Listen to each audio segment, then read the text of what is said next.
नमस्कार दोस्तों, मैं ओपी डाका। स्वागत आप सभी का एसएससी क्लासेस सीकर के इस यूट्यूब चैनल में। दोस्तों, अपन ने जनरल साइंस में कार्बन के यौगिक के बारे में डिस्कस कर रहे थे। पीछे वाली कक्षा में कार्बन के अपरूप में हीरा और ग्रेफाइट के बारे में अपन ने अध्ययन कर लिया।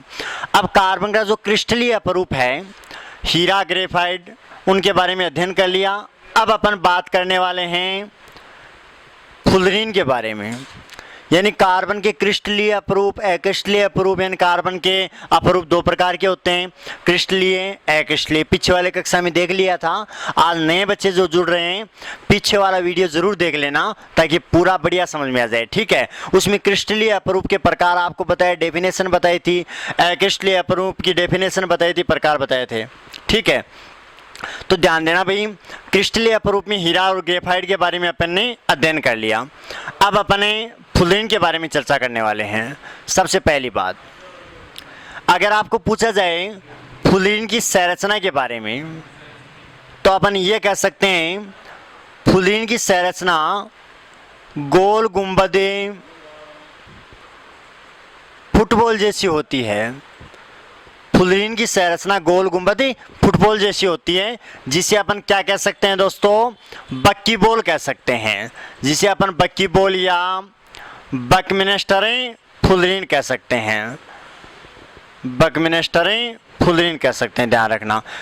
तो फुलरीन का दूसरा नाम क्या है, बक्की बॉल या बकमिनस्टर फुलरीन, क्योंकि इनकी संरचना गोल गुंबद फुटबॉल जैसी होती है, अतः इसका नाम बक्की बॉल हो गया। क्लियर है ना।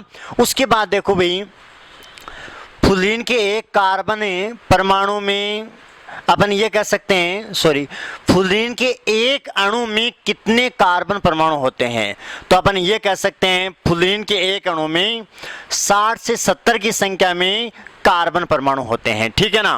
और सबसे अस्थायी फुलरीन, इंपॉर्टेंट क्वेश्चन है, सबसे अस्थायी फुलरीन किसे कहा जाता है, तो दोस्तों आंसर क्या आएगा, कार्बन 60 को। सबसे स्थायी फुलरीन या परमानेंट फुलरीन किसे कहा जाता है, कार्बन 60 को कहा जाता है, ठीक है। उसके बाद अपन बात करें तो फुलरीन में कुल फलकों की संख्या कितनी होती है दोस्तों, 32 होती है। फुलरीन में कितने फलक होते हैं, 32 फलक होते हैं, जिसमें 20 तो होते हैं षटकोणीय, 20 तो होते हैं षटकोणीय और 12 होते हैं दोस्तों पंचकोणीय, ध्यान रखना। यानी फुलरीन में जो फलक होते हैं उनकी संख्या 32 होती है, 20 षटकोणीय होते हैं तथा 12 क्या होते हैं दोस्तों, पंचकोणीय होते हैं, ठीक है। उसके बाद देखो, अगर आपको पूछा जाए कि फुलरीन में कार्बन के मध्य आबंध दूरी का मान कितना होता है, तो फुलरीन में कार्बन के मध्य जो आबंध दूरी है, तो आबंध दूरी का मान होता है 1.40 एंगस्ट्रम, ध्यान रखना भाई। फुलरीन में कार्बन के मध्य आबंध दूरी का मान कितना होता है, 1.40 एंगस्ट्रम होता है। उसके बाद ही इसके उपयोग की बात करते हैं तो इम्पोर्टेंट पॉइंट है, इसका प्रयोग आणविक बेरिंग बनाने में किया जाता है। किस में करते हैं दोस्तों, आणविक बेरिंग बनाने में। तो ध्यान रखना, आणविक बेरिंग बनाने में किसका प्रयोग करते हैं, फुलरीन का प्रयोग करते हैं। क्लियर है ना। तो ये हो गया फुलरीन के बारे में। तो अपन ने कार्बन के यौगिक में लगभग कंप्लीट पॉइंट अपन ने कर लिया है। इसमें एक तो आयनिक बंध, एक सहसंयोजक बंध के बारे में अध्ययन करना है, मैंने आपको पिछले वाली कक्षा में बताया था। लेकिन जब तक आपके आवर्त सारणी और इलेक्ट्रॉनिक विन्यास क्लियर नहीं है तब तक आपकी वो समझ में थोड़ा कम आएगा। तो जैसे अपन इलेक्ट्रॉनिक विन्यास पढ़ेंगे उसके साथ आपको आयनिक बंध और सहसंयोजक बंध के बारे में समझा दूंगा। क्लियर है ना। अभी अपन कार्बन व कार्बन के यौगिक के कुछ इंपॉर्टेंट क्वेश्चन बताने वाला हूं जो विगत भर्तियों में पूछे गए हैं और आने वाली भर्तियों के लिए बहुत ज्यादा इंपॉर्टेंट होने वाले हैं। तो दोस्तों आप सभी क्वेश्चन पढ़ेंगे, अब क्वेश्चन के बारे में चर्चा करेंगे। पहला क्वेश्चन पढ़ेंगे आप सभी, कार्बन मोनोऑक्साइड किस प्रकृति का होता है, ये पूछा कार्बन मोनोऑक्साइड किस प्रकृति का होता है। तो ध्यान रखना भाई, अपने ये कह सकते हैं कि कार्बन मोनोऑक्साइड जो होता है वो उदासीन प्रकृति का होता है। दोस्तों किस प्रकृति का होता है, आपका उदासीन प्रकृति का होता है कार्बन मोनोऑक्साइड। इसके अलावा जल, ये उदासीन प्रकृति के होते हैं, हालांकि ये अधात्विक ऑक्साइड हैं और रियल में अपन देखें तो अधात्विक ऑक्साइड अम्लीय प्रकृति के होते हैं, ठीक है ना। अधात्विक जो ऑक्साइड हैं वो अम्लीय प्रकृति के होते हैं, जबकि धात्विक ऑक्साइड जो होते हैं वो क्षारीय प्रकृति के होते हैं। लेकिन कुछ अधात्विक ऑक्साइड उदासीन भी होते हैं, जैसे कार्बन मोनोऑक्साइड और जल। तो CO के बारे में आपको बताया हुआ दोस्तों, धातु अधातु में बताया था, CO जो होता है कार्बन मोनोऑक्साइड उदासीन प्रकृति का होता है, क्लियर है ना। उसके बाद कार्बन कार्बन के मध्य बंध होता है दोस्तों, इसको अधातु की श्रेणी में रखा गया है।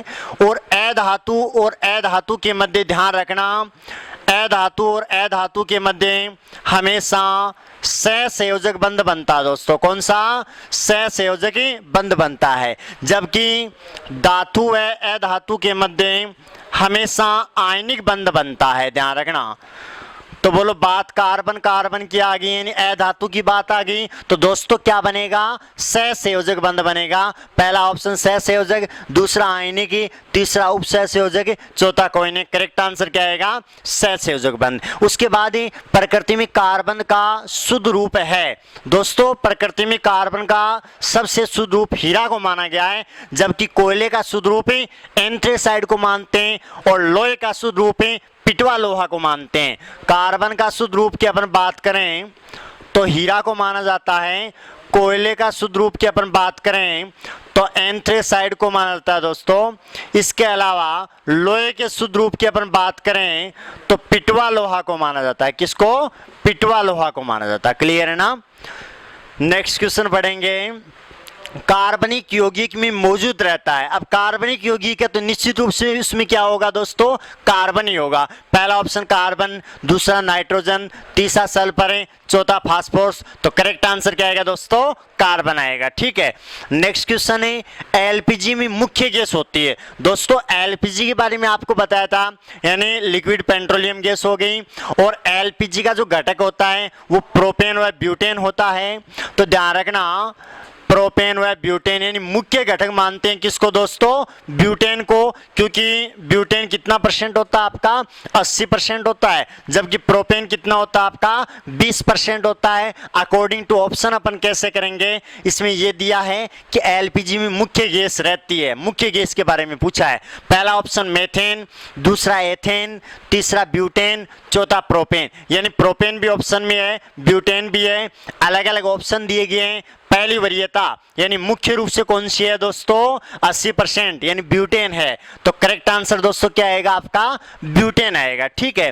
फिर पेंसिल का लेड है, यानी लेड पेंसिल आपको बताया था जब ग्रेफाइट पढ़ाया था, कार्बन का क्रिस्टलीय अपरूप में हीरा के बाद ग्रेफाइट के बारे में अध्ययन किया था, तो आपको बताया था लेड पेंसिल के निर्माण में ग्रेफाइट का प्रयोग करते हैं। तो ध्यान देना, पेंसिल का लेड है ग्रेफाइट का, ठीक है। फिर इनो लवण को जल में डाला जाता है तो उसमें बुलबुले उड़ते हैं, उनका क्या कारण है, ठीक है ना। यानी इनो लवण को अपन पानी में डालेंगे तो उसमें बुलबुले उड़ते हैं, उसका रीजन क्या है दोस्तों, अपन ये कह सकते हैं उनका रीजन है कार्बन डाइऑक्साइड गैस। यानी तीव्र सनसनाहट के साथ जो गैस आती है उसका नाम है कार्बन डाइऑक्साइड, जिसका प्रयोग पेय सोडा के निर्माण में भी अपन करते हैं, क्लियर है ना। नेक्स्ट क्वेश्चन पढ़ेंगे आप सभी बच्चे, कार्बन के अपरूप मुख्यतः कितने प्रकार के होते हैं दोस्तों। कार्बन के अपरूप के प्रकार आपको बताए थे, 2 प्रकार के होते हैं, एक क्रिस्टलीय अपरूप और दूसरा अक्रिस्टलीय अपरूप। तो प्रकार कितने आएंगे दोस्तों, 2। और क्रिस्टलीय अपरूप के 3 होते हैं, हीरा, ग्रेफाइट और फुलरेन। फिर हेप्टीन का सूत्र क्या होगा दोस्तों, हेप्टीन का सूत्र आपसे पूछा गया है। अपन ये कह सकते हैं हेप्टीन का मतलब हेप्ट प्लस इन, और हेक्स का मतलब 6 होता है और हेप्ट का मतलब दोस्तों 7 होता है। तो हेप्टीन का मतलब क्या हो गया, हेप्ट प्लस एन हो गया, ठीक है। और हेप्ट का मतलब है 7 से है कार्बन की संख्या 7। इन का मतलब क्या हो गया, एल्कीन समूह का सदस्य हो गया दोस्तों। और एल्कीन का सामान्य सूत्र आपको बताया हुआ है दोस्तों, CnH2n। बताओ एन का मान कितना, संख्या 7 आ गई, C7 H 14 आ गया दोस्तों। सूत्र क्या बनेगा, C7H14। Correct answer option number C आ गया। क्लियर है ना। मैं उम्मीद करता हूं जो पढ़ाया आपके समझ में आया होगा। कार्बन का यौगिक पॉइंट अपना क्लियर हो गया। जितने भी वीडियो बने हैं अपने, वो नए बच्चे जो आज जुड़े हैं पूरे देख लेना, आपको पूरा क्लियर हो जाएगा कार्बन के यौगिक। और चैनल को शेयर और सब्सक्राइब करना मत भूलना, और बेल आइकन जरूर दबा देना, ताकि अगली कक्षा होगी, अगला वीडियो डालेंगे तो आपके पास नोटिफिकेशन पहुंच जाएगा दोस्तों।